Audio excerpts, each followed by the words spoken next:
discipline within yourself instead. Well, let's see if Lucas can do that, knowing that this is a home crowd for Ian. Here we go, elimination match between Ian and Lucas. Who's gonna take it? Game number 1. Log from Ian in an E-Spirit, maybe Hog Rider. Looking like he's going back to his bread and butter. Like it, love to see it. Both these guys, we're gonna see Lucas playing Miner, Ian playing Hog. This is the type of matchup you wanna see, and Ian already with the emotes, but as you guys said before, those emotes don't really mean anything other than Ian's just doing what he does. Right. Ice Spirit here will stop the Hog Rider. Will the Firecracker? No, it doesn't. Oh, wow. Okay, wow. The Hog just gets a connection, but the Firecracker does activate King. So Lucas is in a decent position going forward from here. Perfect time to E-Spirit there to clean up the Royal Ghost, make sure it doesn't go invisible once again, but it is Lucas with the... Oh, excuse me, looks like these graphics are a bit swapped. Ian's on the bottom of the screen, Lucas at the top. Hog inbound. Miner doing a great job of defending. And Hog trying to go on through, stopped by the cannon. Lucas taking pause here. You imagine they've played this matchup against each other numerous times, maybe on ladder over the years, different versions of Miner control. Oof. And bomb does not go off in time. You see Ian with a little bit of a smile there, wishing he could have got that damage. Second Ghost of the game. Evo Ghost will be in cycle soon. A very common idea is to use that Evo Ghost on defense from the Hog to prevent Earthquake value and to get a counter push. We'll see if Lucas is going to be able to make that happen. Sneaks the Hog right in front, pre-Earthquake for the cannon. Hog Rider going to go through and get another shot in. So much spent. Bar Barrel, cannon, minions, doesn't matter. Ian breaks through once again. I've played against Ian on ladder quite a few times, and this is always what it feels like. It seems like for some reason, his Hog Rider always just gets that final hit in. It's the perfect timing, the early pre-Earthquake, knowing exactly how your opponent's going to respond, how much damage the units do, or the units that are in his hand, watching the cycle. And there we go. This is what you were talking about before, Juicy. The anti-Earthquake placement pushes it over with the Skellies. Firecracker not getting on top of the tower there. 1941, Royal Ghost comes in, and Firecracker almost gets a shot off. Okay, here we go. This is Lucas's chance to really strike back. Evo goes, baiting out a lot of elixir on the left side. Miner trying to get some chip. And this is a really solid comeback from Lucas. It's just very even all of a sudden. Even Lucas taking lead. Yeah, I mean, I think Ian's recognizing that Lucas is going to be able to defend as more elixir gets at his disposal. It's going to be so difficult to catch those miners over and over again, especially with that mighty miner. Sometimes you want to use it to protect the Hogs. Sometimes you need it defensively, as you can see right here, using it to protect that Firecracker. Yep. So now the miner going to be just a little bit harder to pick up. And another Firecracker on the board, followed by another Hog. The Firecracker does not get hit by the Evo Cannon, but the Hog Rider push is successful in preventing too much damage. And there you go, Miner poison right off the gate.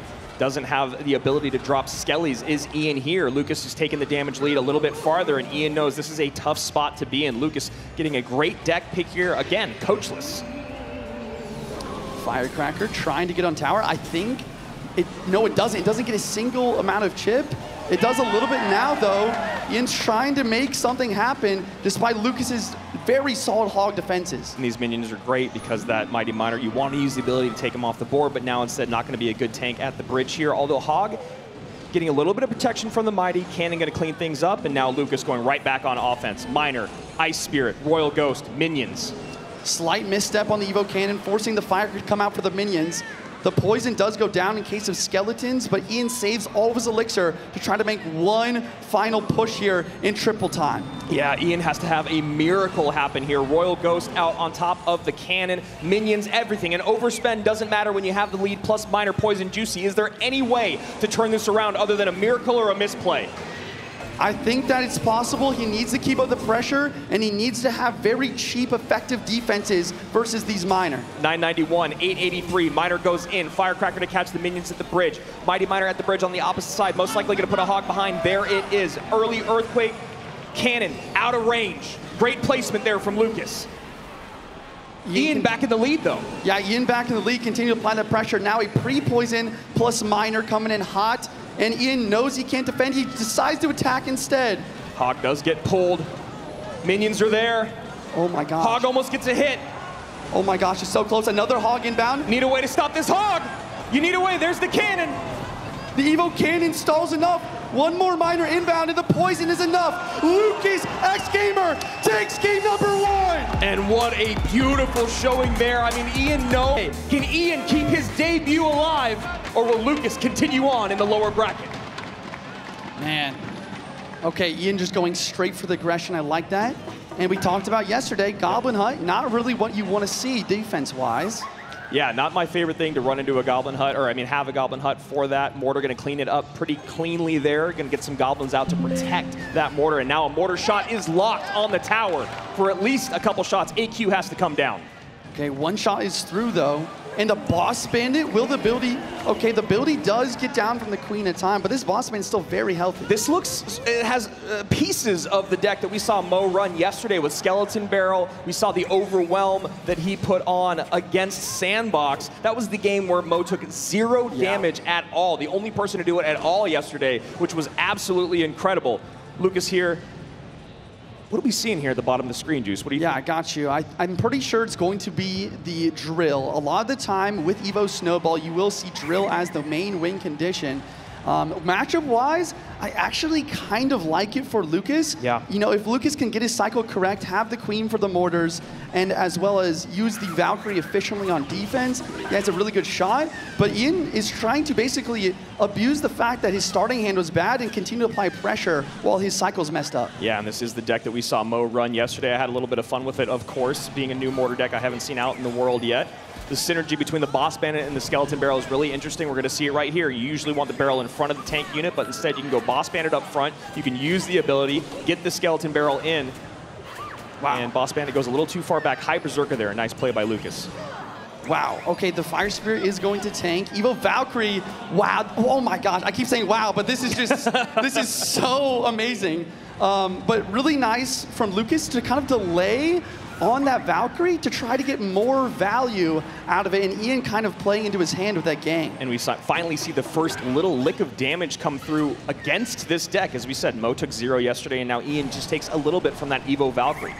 And Evo Snowball is in cycle, so we are going to see that front drill placement, but Ian is on top of it. He waits, plays the Barbarrel instead, and prevents the Evo Snowball from getting any value. I mean, Juice, that's a situation where you just got to hover, right? I mean, I know you want to predict, but then if you predict with the Evo Snowball, that's worse than having to use it on defense. Evo Skeleton Barrel in cycle. Boss Bandit almost connects.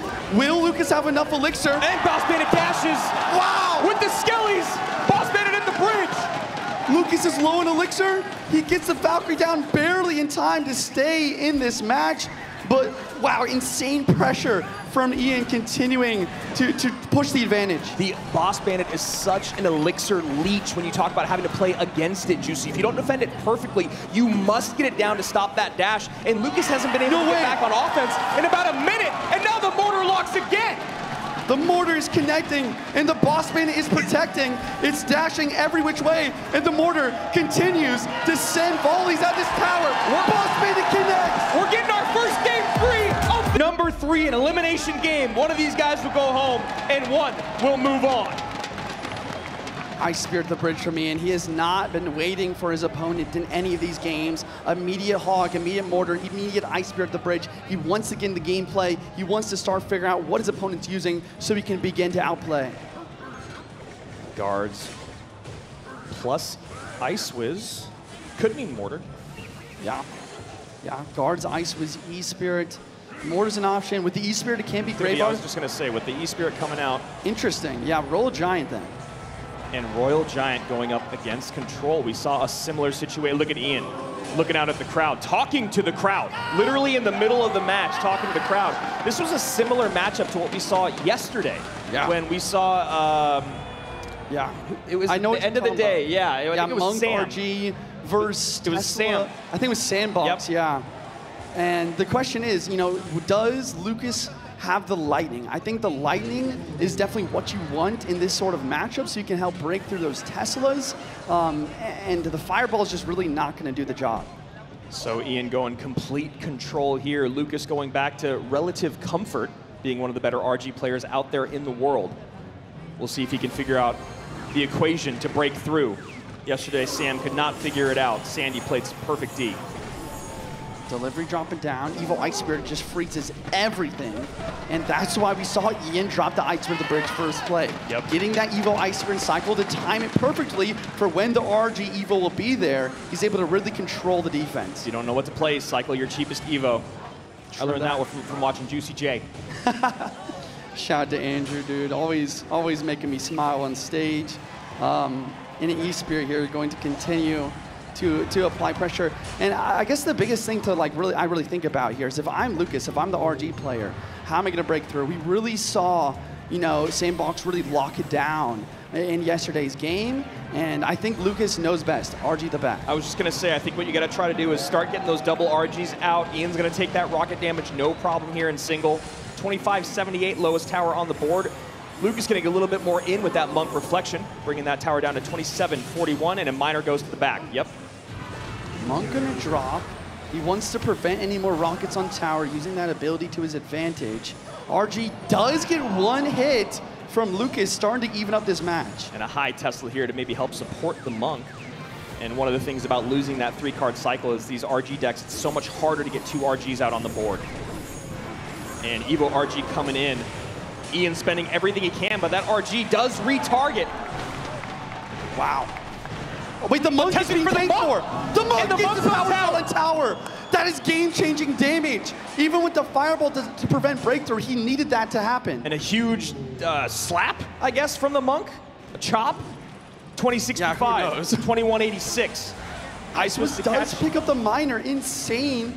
Snowball's going to try to push everything away, and the miner does start to connect. 2034, 1985 to 2065, neck and neck. Lucas cycles his non-Evo RG to the left-hand side as another miner comes in. Guards close enough to turn around. 2 Monks on the board now, trying to break through. Ice Wiz plus Log trying to get rid of the guards as well.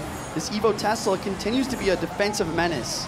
And that delivery, I believe, hits the Ice Wiz and the RG. RG on the left gets a shot. Now RG on the right coming in. Evo RG, Tesla comes in just in time.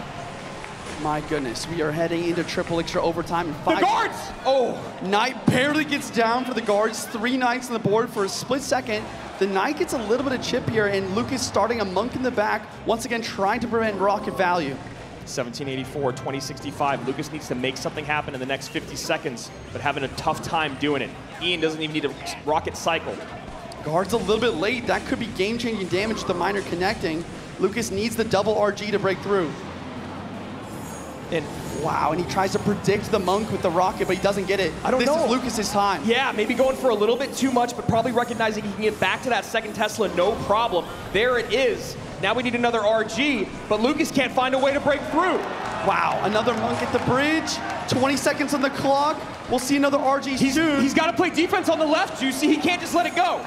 E-Spirit has to come down and the guards. He can't support the RG. The rocket does too much damage, and there it goes. Can he get the prediction? Can he get it?